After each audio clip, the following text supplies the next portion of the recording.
ఎలా కొనసాగాలో అనే చక్కని మార్గం దొరకటమే.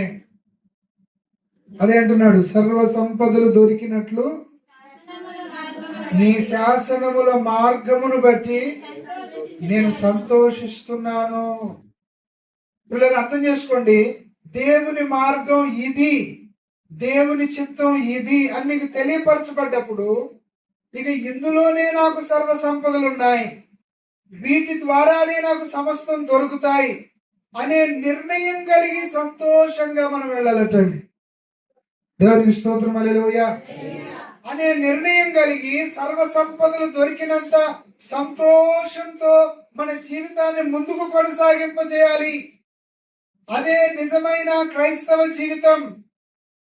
వాక్యం చెప్పే విషయాలను అర్థం చేసుకోకుండా, వాక్యం కొరకై లోతుగా ఆలోచించకుండా కేవలం ఆదివారం మాత్రమే వచ్చి కూర్చొని వెళ్తున్నట్లయితే, కేవలం ఆపద వచ్చినప్పుడు మాత్రమే దేవా నువ్వు మాకు కావాలి, దేవా నువ్వు మాకు కావాలి, ఈ ఆపద నీ ద్వారా తొలగించుకోవాలి అని ఆపద మొక్కుల వాడిగా, ఆపదలో ఆశ్రయమైన వాడిగా, ఆపదను తీసివేసి క్షేమాన్నిచ్చే దేవునిగా దేవుణ్ణి అలా చూడటం కాదండి.